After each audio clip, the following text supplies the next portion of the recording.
I. There was another being in the world to whom Varvara Petrovna was as much attached as she was to Stepan Trofimovich, her only son, Nikolai Vsyevolodovich Stavrogin. It was to undertake his education that Stepan Trofimovich had been engaged.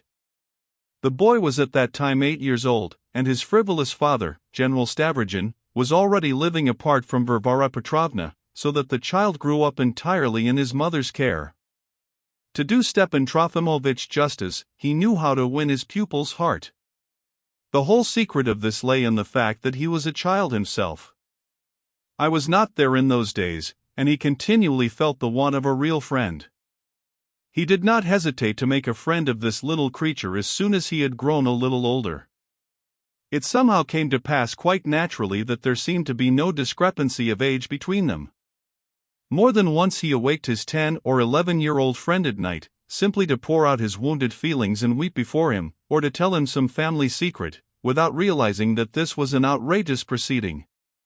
They threw themselves into each other's arms and wept. The boy knew that his mother loved him very much, but I doubt whether he cared much for her.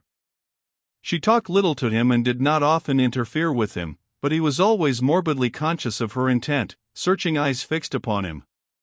Yet the mother confided his whole instruction and moral education to Stepan Trofimovich. At that time her faith in him was unshaken.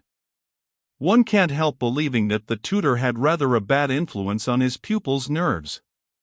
When at 16 he was taken to a lyceum, he was fragile-looking and pale, strangely quiet and dreamy. Later on he was distinguished by great physical strength. One must assume too that the friends went on weeping at night, throwing themselves in each other's arms, though their tears were not always due to domestic difficulties.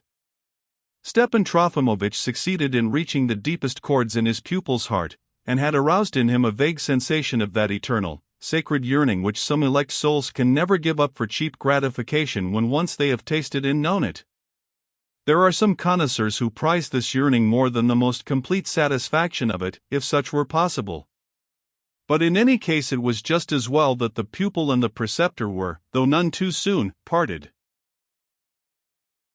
For the first 2 years the lad used to come home from the lyceum for the holidays.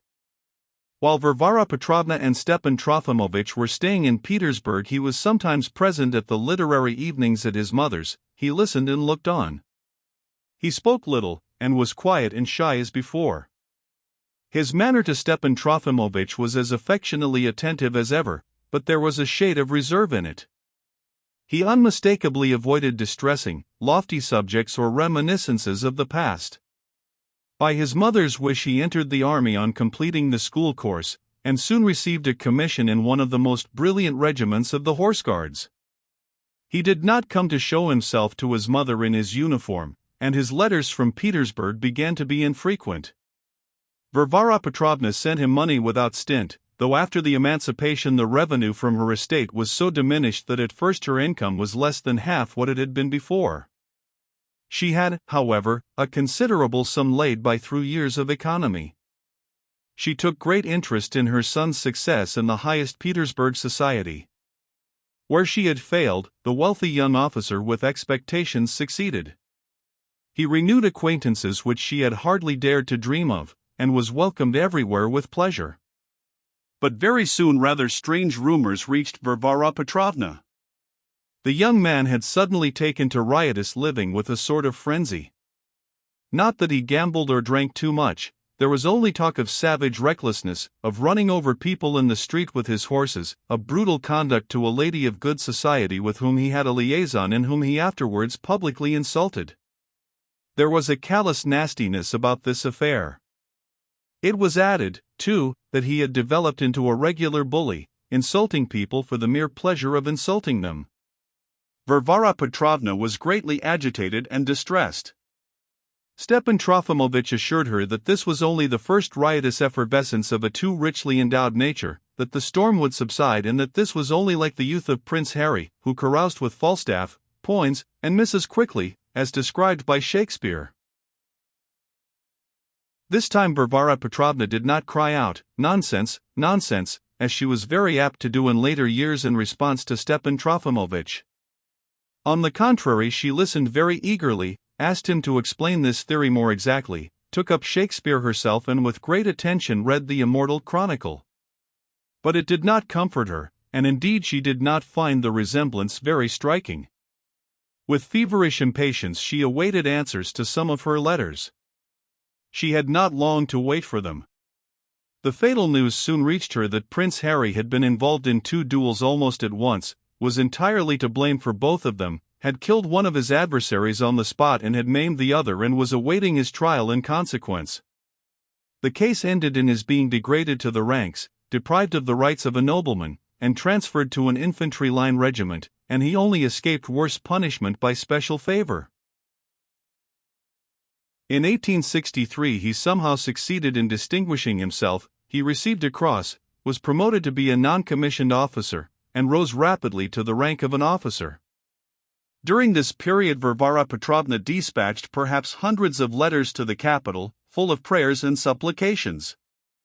She even stooped to some humiliation in this extremity. After his promotion the young man suddenly resigned his commission, but he did not come back to Skvoreshniki again, and gave up writing to his mother altogether. They learned by roundabout means that he was back in Petersburg, but that he was not to be met in the same society as before. He seemed to be in hiding. They found out that he was living in strange company, associating with the dregs of the population of Petersburg, with slipshod government clerks, discharged military men, beggars of the higher class, and drunkards of all sorts, that he visited their filthy families, spent days and nights in dark slums and all sorts of low haunts, that he had sunk very low, that he was in rags, and that apparently he liked it. He did not ask his mother for money. He had his own little estate, once the property of his father, General Stavrogin, which yielded at least some revenue, and which, it was reported, he had let to a German from Saxony. At last his mother besought him to come to her, and Prince Harry made his appearance in our town. I had never set eyes on him before, but now I got a very distinct impression of him. He was a very handsome young man of 25, and I must own I was impressed by him. I had expected to see a dirty ragamuffin, sodden with drink and debauchery. He was on the contrary, the most elegant gentleman I had ever met, extremely well dressed, with an air and manner only to be found in a man accustomed to culture and refinement. I was not the only person surprised. It was a surprise to all the townspeople to whom, of course, young Stavrogin's whole biography was well known in its minutest details, though one could not imagine how they had got hold of them, and, what was still more surprising, half of their stories about him turned out to be true. All our ladies were wild over the new visitor. They were sharply divided into 2 parties, one of which adored him while the other half regarded him with a hatred that was almost bloodthirsty, but both were crazy about him. Some of them were particularly fascinated by the idea that he had perhaps a fateful secret hidden in his soul, others were positively delighted at the fact that he was a murderer. It appeared too that he had had a very good education and was indeed a man of considerable culture. No great acquirements were needed, of course, to astonish us. But he could judge also of very interesting everyday affairs, and, what was of the utmost value, he judged of them with remarkable good sense. I must mention as a peculiar fact that almost from the first day we all of us thought him a very sensible fellow. He was not very talkative, he was elegant without exaggeration, surprisingly modest, and at the same time bold and self-reliant, as none of us were. Our dandies gazed at him with envy, and were completely eclipsed by him. His face, too, impressed me. His hair was of a peculiarly intense black, his light-colored eyes were peculiarly light and calm, his complexion was peculiarly soft and white, the red in his cheeks was too bright and clear, his teeth were like pearls, and his lips like coral. One would have thought that he must be a paragon of beauty, yet at the same time there seemed something repellent about him. It was said that his face suggested a mask, so much was said though, among other things they talked of his extraordinary physical strength. He was rather tall. Varvara Petrovna looked at him with pride, yet with continual uneasiness.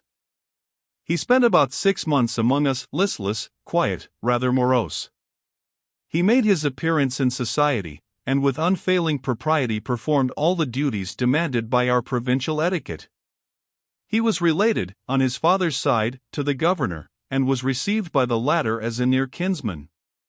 But a few months passed and the wild beast showed his claws. I may observe by the way, in parenthesis, that Ivan Osipovich, our dear mild governor, was rather like an old woman, though he was of good family and highly connected, which explains the fact that he remained so long among us, though he steadily avoided all the duties of his office. From his munificence and hospitality he ought rather to have been a marshal of nobility of the good old days than a governor in such busy times as ours. It was always said in the town that it was not he, but Varvara Petrovna who governed the province. Of course this was said sarcastically, however, it was certainly a falsehood. And, indeed, much wit was wasted on the subject among us. On the contrary, in later years, Varvara Petrovna purposely and consciously withdrew from anything like a position of authority, and, in spite of the extraordinary respect in which she was held by the whole province, voluntarily confined her influence within strict limits set up by herself. Instead of these higher responsibilities she suddenly took up the management of her estate, and, within 2 or 3 years, raised the revenue from it almost to what it had yielded in the past. Giving up her former romantic impulses, trips to Petersburg, plans for founding a magazine, and so on, she began to be careful and to save money. She kept even Stepan Trofimovich at a distance, allowing him to take lodgings in another house, a change for which he had long been worrying her under various pretexts. Little by little Stepan Trofimovich began to call her a prosaic woman, or more jestingly, my prosaic friend. I need hardly say he only ventured on such jests in an extremely respectful form, and on rare, and carefully chosen, occasions. All of us in her intimate circle felt Stepan Trofimovich more acutely than any of us that her son had come to her almost, as it were, as a new hope, and even as a sort of new aspiration. Her passion for her son dated from the time of his successes in Petersburg society, and grew more intense from the moment that he was degraded in the army. Yet she was evidently afraid of him, and seemed like a slave in his presence. It could be seen that she was afraid of something vague and mysterious which she could not have put into words, and she often stole searching glances at Nicholas, scrutinizing him reflectively, and behold, the wild beast suddenly showed his claws. 2. Suddenly, apropos of nothing, our prince was guilty of incredible outrages upon various persons and, what was most striking, these outrages were utterly unheard of, quite inconceivable, unlike anything commonly done, utterly silly and mischievous, quite unprovoked and objectless. One of the most respected of our club members, on our committee of management, Fyodor Pavlovich Gaganov, an elderly man of high rank in the service, had formed the innocent habit of declaring vehemently on all sorts of occasions, "No, you can't lead me by the nose." Well, there is no harm in that. But one day at the club, when he brought out this phrase in connection with some heated discussion in the midst of a little group of members, all persons of some consequence, Nikolai Syavolodovich, who was standing on one side, alone and unnoticed, suddenly went up to Fyodor Pavlovich, took him unexpectedly and firmly with 2 fingers by the nose, and succeeded in leading him 2 or 3 steps across the room. He could have had no grudge against Mr. Gaganov. It might be thought to be a mere schoolboy prank, though, of course, a most unpardonable one. Yet, describing it afterwards, people said that he looked almost dreamy at the very instant of the operation, as though he had gone out of his mind, but that was recalled and reflected upon long afterwards. In the excitement of the moment all they recalled was the minute after, when he certainly saw it all as it really was, and far from being confused smiled gaily and maliciously without the slightest regret. There was a terrific outcry, he was surrounded. Nikolai Syavolodovich kept turning round, looking about him, answering nobody, and glancing curiously at the persons exclaiming around him. At last he seemed suddenly, as it were, to sink into thought again, so at least it was reported, frowned, went firmly up to the affronted Fyodor Pavlovich, and with evident vexation said in a rapid mutter, "You must forgive me, of course. I really don't know what suddenly came over me, it's silly." The carelessness of his apology was almost equivalent to a fresh insult. The outcry was greater than ever. Nikolai Syavolodovich shrugged his shoulders and went away. All this was very stupid, to say nothing of its gross indecency. A calculated and premeditated indecency as it seemed at first sight, and therefore a premeditated and utterly brutal insult to our whole society. So it was taken to be by everyone. We began by promptly and unanimously striking young Stavrogin's name off the list of club members. Then it was decided to send an appeal in the name of the whole club to the governor, begging him at once, without waiting for the case to be formally tried in court, to use the administrative power entrusted to him to restrain this dangerous ruffian, this dueling bully from the capital, and so protect the tranquility of all the gentry of our town from injurious encroachments. It was added with angry resentment that a law might be found to control even Mr. Stavrogin. This phrase was prepared by way of a thrust at the governor on account of Varvara Petrovna. They elaborated it with relish. As ill luck would have it, the governor was not in the town at the time. He had gone to a little distance to stand godfather to the child of a very charming lady, recently left a widow in an interesting condition. But it was known that he would soon be back. In the meanwhile they got up a regular ovation for the respected and insulted gentleman, people embraced and kissed him, the whole town called upon him. It was even proposed to give a subscription dinner in his honor, and they only gave up the idea at his earnest request, reflecting possibly at last that the man had, after all, been pulled by the nose and that was really nothing to congratulate him upon. Yet, how had it happened? How could it have happened?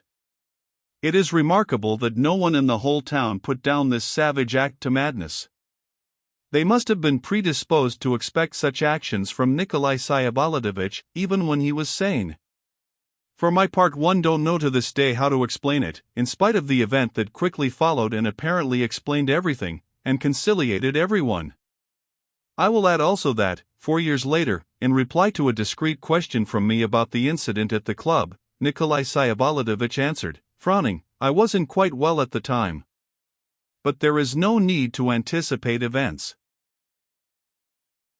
The general outburst of hatred with which everyone fell upon the ruffian and dueling bully from the capital also struck me as curious. They insisted on seeing an insolent design and deliberate intention to insult our whole society at once.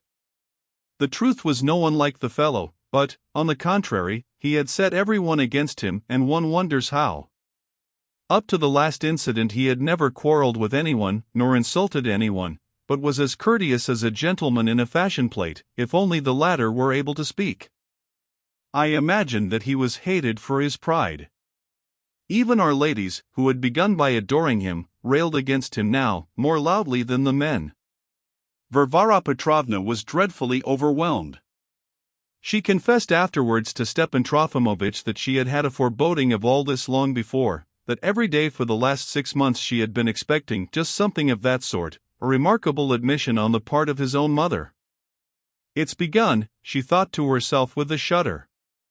The morning after the incident at the club she cautiously but firmly approached the subject with her son, but the poor woman was trembling all over in spite of her firmness.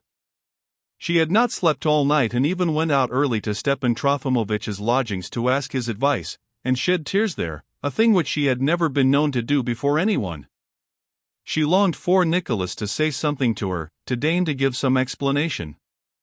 Nikolai, who was always so polite and respectful to his mother, listened to her for some time scowling, but very seriously. He suddenly got up without saying a word, kissed her hand and went away. That very evening, as though by design, he perpetrated another scandal. It was of a more harmless and ordinary character than the first. Yet, owing to the state of the public mind, it increased the outcry in the town. Our friend Liputin turned up and called on Nikolai Syabolodovich immediately after the latter's interview with his mother, and earnestly begged for the honor of his company at a little party he was giving for his wife's birthday that evening. Varvara Petrovna had long watched with a pang at her heart her son's taste for such low company, but she had not dared to speak of it to him. He had made several acquaintances besides Liputin in the third rank of our society, and even in lower depths he had a propensity for making such friends. He had never been in Liputin's house before, though he had met the man himself. He guessed that Liputin's invitation now was the consequence of the previous day's scandal, and that as a local liberal he was delighted at the scandal, genuinely believing that that was the proper way to treat stewards at the club, and that it was very well done. Nikolai Vsyevolodovich smiled and promised to come. A great number of guests had assembled. The company was not very presentable, but very sprightly. Liputin, vain and envious, only entertained visitors twice a year, but on those occasions he did it without stint. The most honored of the invited guests, Stepan Trofimovich, was prevented by illness from being present.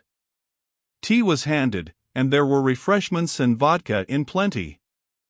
Cards were played at 3 tables, and while waiting for supper the young people got up a dance. Nikolai Vsyevolodovich let out Madame Liputin, a very pretty little woman who was dreadfully shy of him, took 2 turns round the room with her, sat down beside her, drew her into conversation and made her laugh. Noticing at last how pretty she was when she laughed, he suddenly, before all the company, seized her round the waist and kissed her on the lips 2 or 3 times with great relish. The poor frightened lady fainted.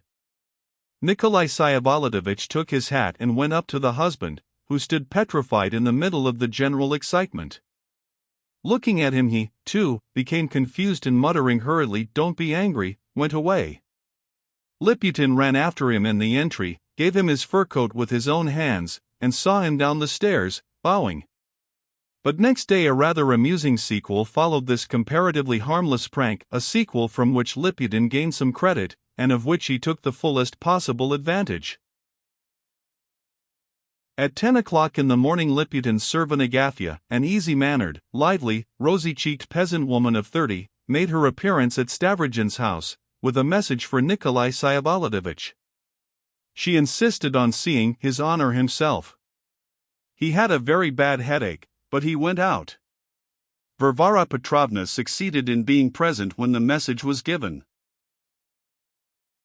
Sergei Vasilyevich, Liputin's name, Agafya rattled off briskly, bade me first of all give you his respectful greetings and ask after your health, what sort of night your honor spent after yesterday's doings, and how your honor feels now after yesterday's doings. Nikolai Vsyevolodovich smiled. Give him my greetings and thank him, and tell your master from me, Agafya, that he's the most sensible man in the town. And he told me to answer that, Agafya caught him up still more briskly, that he knows that without your telling him, and wishes you the same. Really? But how could he tell what I should say to you? I can't say in what way he could tell, but when I had set off and had gone right down the street, I heard something, and there he was, running after me without his cap. I say, Agafya, if by any chance he says to you, tell your master that he has more sense than all the town, you tell him at once, don't forget, the master himself knows that very well, and wishes you the same. 3. At last the interview with the governor took place too. Our dear, mild, Ivan Osipovich had only just returned and only just had time to hear the angry complaint from the club. There was no doubt that something must be done, but he was troubled. The hospitable old man seemed also rather afraid of his young kinsman.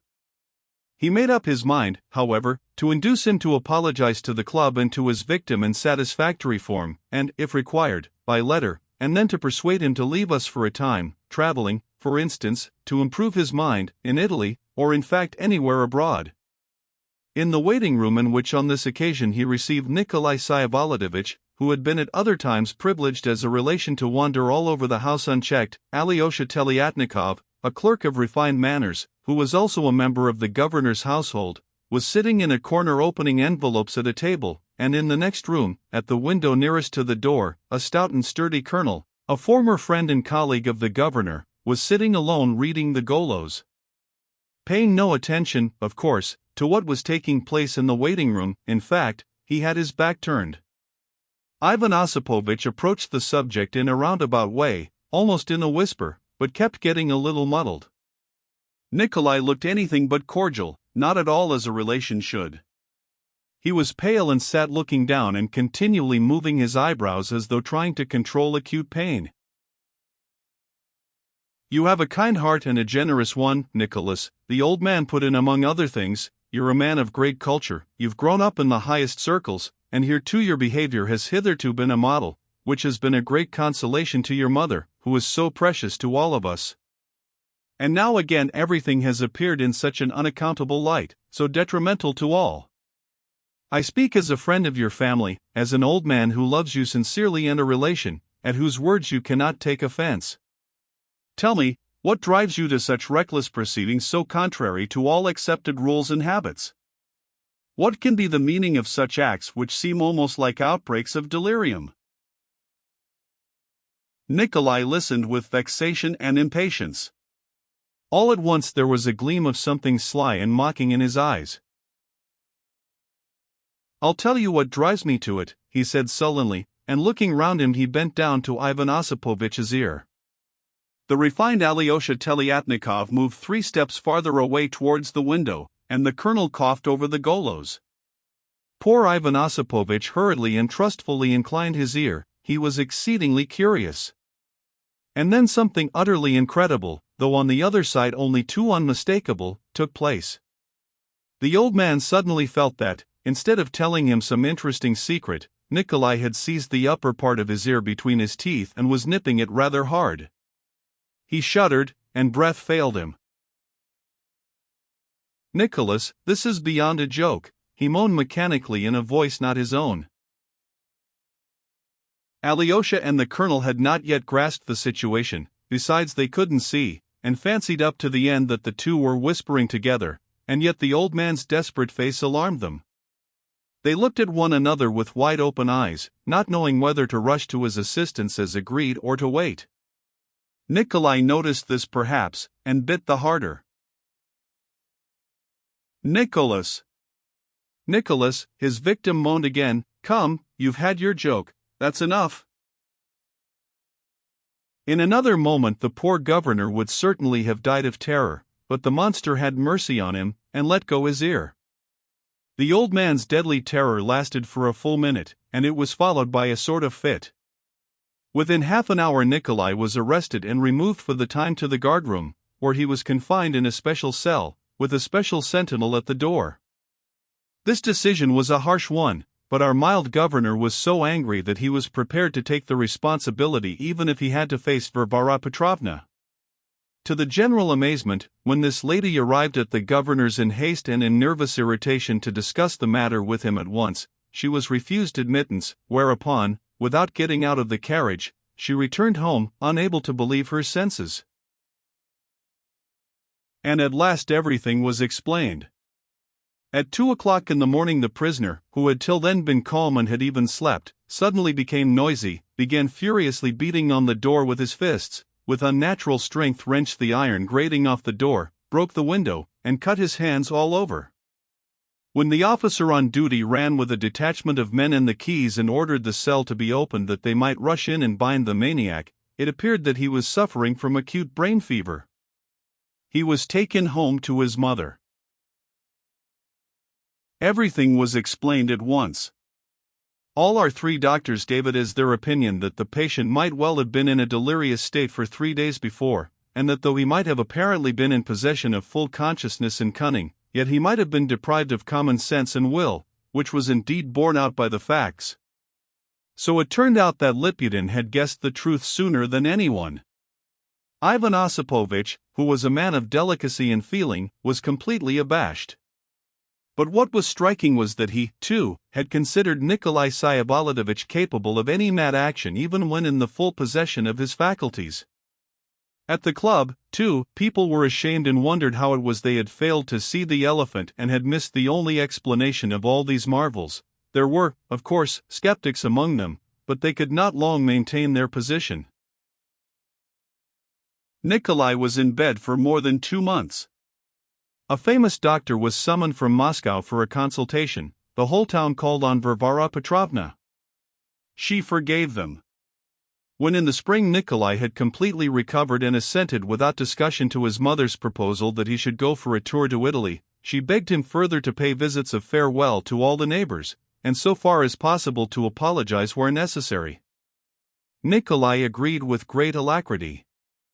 It became known at the club that he had had a most delicate explanation with Pyotr Pavlovich Gaganov, at the house of the latter, who had been completely satisfied with his apology. As he went round to pay these calls, Nikolai was very grave and even gloomy. Everyone appeared to receive him sympathetically, but everybody seemed embarrassed and glad that he was going to Italy. Ivan Osipovich was positively tearful, but was, for some reason, unable to bring himself to embrace him, even at the final leave-taking. It is true that some of us retained the conviction that the scamp had simply been making fun of us, and that the illness was neither here nor there. He went to see Liputin too. "Tell me," he said, "how could you guess beforehand what I should say about your sense and prima facie with an answer to it?" "Why," laughed Liputin, "it was because I recognized that you were a clever man, and so I foresaw what your answer would be. Anyway, it was a remarkable coincidence." "But, excuse me, did you consider me a sensible man and not insane when you sent Agafya?" "For the cleverest and most rational, and I only pretended to believe that you were insane. And you guessed at once what was in my mind, and sent a testimonial to my wit through Agafya." "Well, there you're a little mistaken." "I really was unwell," muttered Nikolai Vsyevolodovitch, frowning. "Bah," he cried, "do you suppose I'm capable of attacking people when I'm in my senses? What object would there be in it?" Liputin shrank together and didn't know what to answer. Nikolai turned pale, or, at least, so it seemed to Liputin.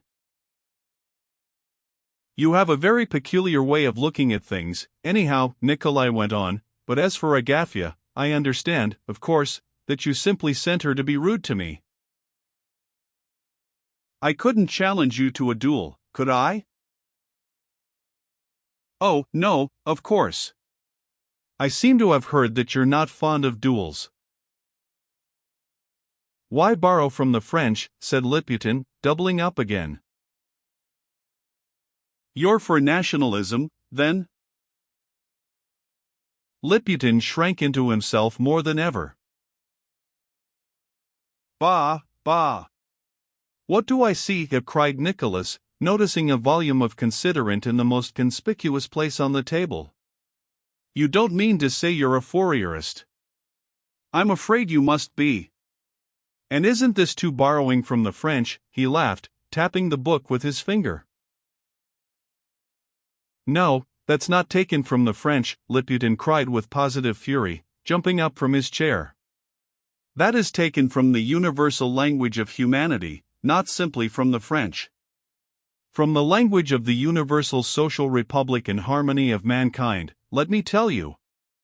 Not simply from the French." "Phoo!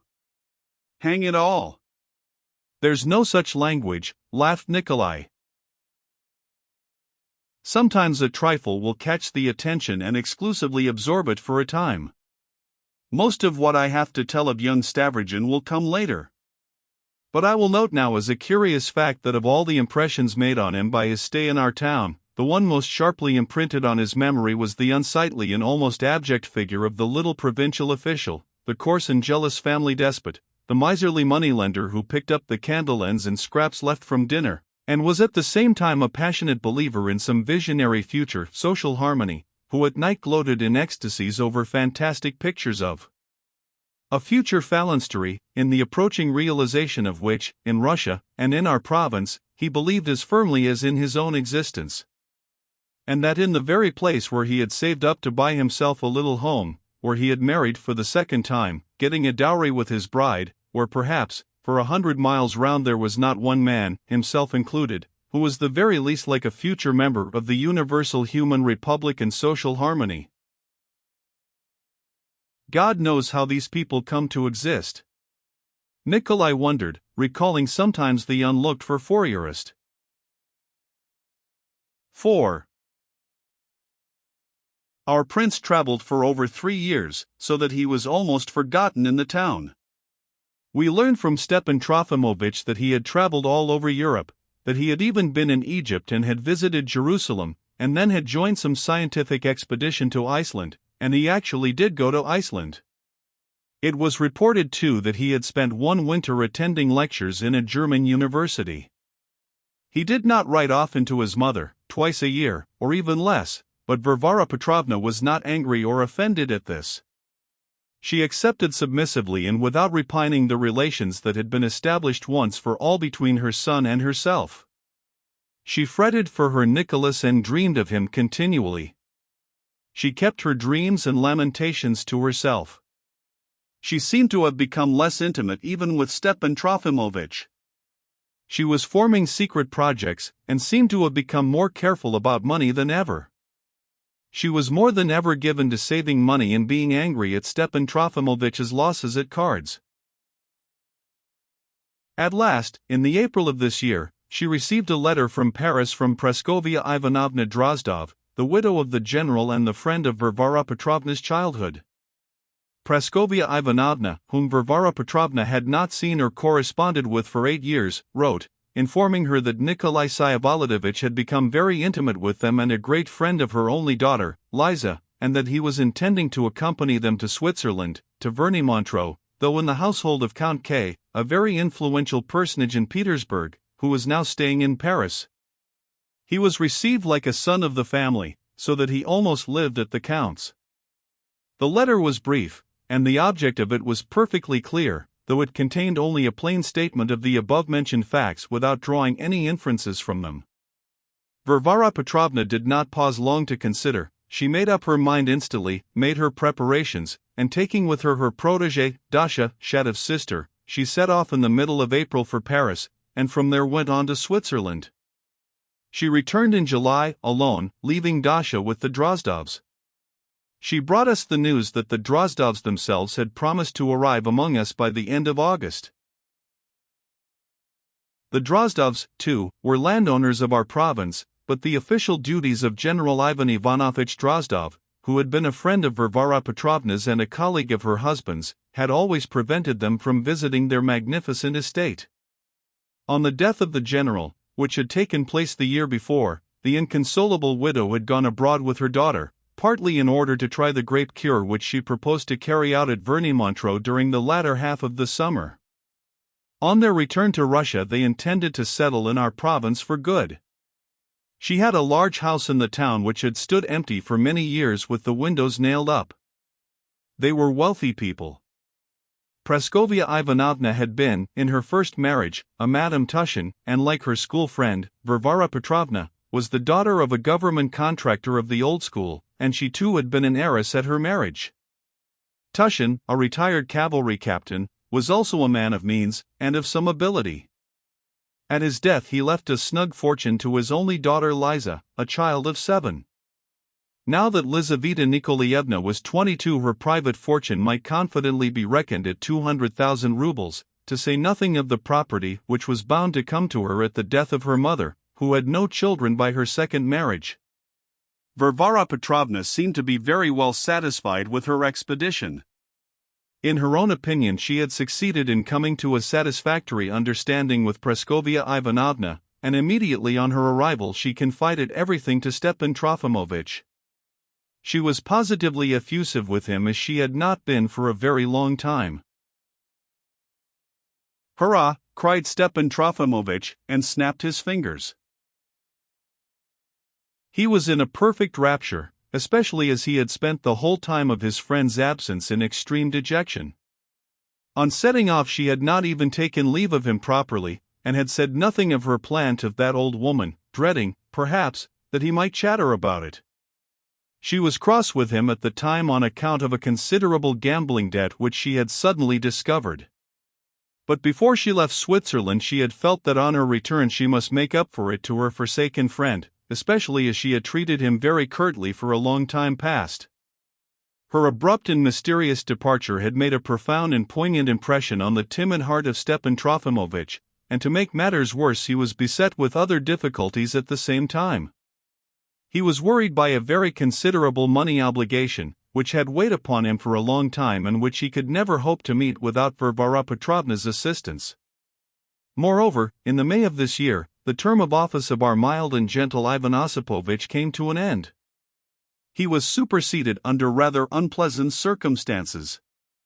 Then, while Varvara Petrovna was still away, there followed the arrival of our new governor, Andrei Antonovich von Lemke, and with that a change began at once to be perceptible in the attitude of almost the whole of our provincial society towards Varvara Petrovna, and consequently towards Stepan Trofimovich.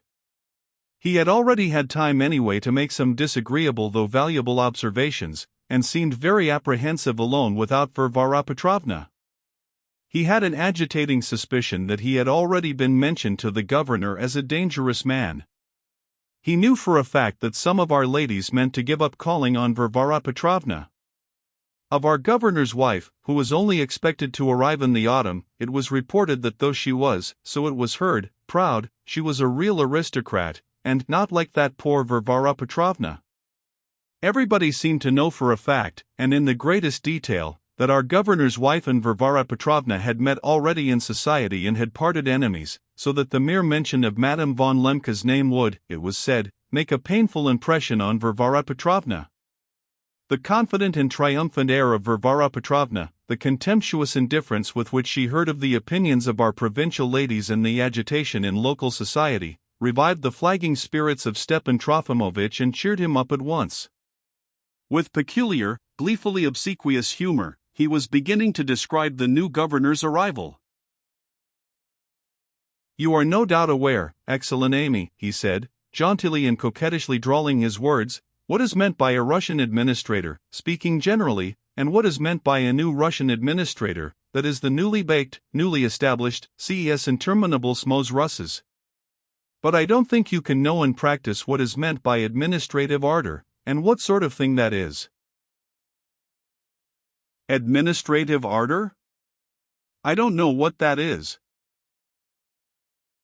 Well, vous savez chez nous. Un MOT, set the most insignificant non-entity to sell miserable tickets at a railway station, and the non-entity will at once feel privileged to look down on you like a Jupiter, pour mentir sans pouvoir when you go to take a ticket. "Now then," he says, "I shall show you my power," and in them it comes to a genuine, administrative ardor. Un MOT, I've read that some verger in one of our Russian churches abroad, mais c'est très curieux, literally drove a distinguished English family, les dames charmantes, out of the church before the beginning of the Lenten service, vous savez ces chansons le livre de Job, on the simple pretext that foreigners are not allowed to loaf about a Russian church, and that they must come at the time fixed. And he sent them into fainting fits. That verger was suffering from an attack of administrative ardor, Italia la mentir sans pouvoir. Cut it short if you can, Stepan Trofimovich. Mr. von Lemke is making a tour of the province now. And on MOT, this Andrei Antonovich, though he is a Russified German and of the Orthodox persuasion, and even I will say that for him a remarkably handsome man of about 40. What makes you think he's a handsome man? He has eyes like a sheep's. Precisely so. But in this I yield, of course, to the opinion of our ladies. Let's get on, Stepan Trofimovich, I beg you. By the way, you're wearing a red necktie. Is it long since you've taken to it? I've only put it on today. And do you take your constitutional? Do you go for a 4-mile walk every day as the doctor told you to? And not, always. I knew you didn't. I felt sure of that when I was in Switzerland, she cried irritably. Now you must go not 4 but 6 miles a day. You've grown terribly slack, terribly, terribly. You're not simply getting old, you're getting decrepit. You shocked me when I first saw you just now, in spite of your red tie, Kelly de Rouge. Go on about von Lemke if you've really something to tell me, and do finish some time, I entreat you, I'm tired. And on MOT, I only wanted to say that he is one of those administrators who begin to have power at 40, who, till they're 40, have been stagnating in insignificance and then suddenly come to the front through suddenly acquiring a wife, or some other equally desperate means. That is, he has gone away now, that is, I mean to say, it was at once whispered in both his ears that I am a corrupter of youth, and a hotbed of provincial atheism. He began making inquiries at once. Is that true? I took steps about it, in fact. When he was informed that you ruled the province, vous savez, he allowed himself to use the expression that there shall be nothing of that sort in the future. Did he say that? That there shall be nothing of the sort in future, and, avec cette morgue. His wife, Yulia Mihailovna, we shall behold at the end of August. She's coming straight from Petersburg.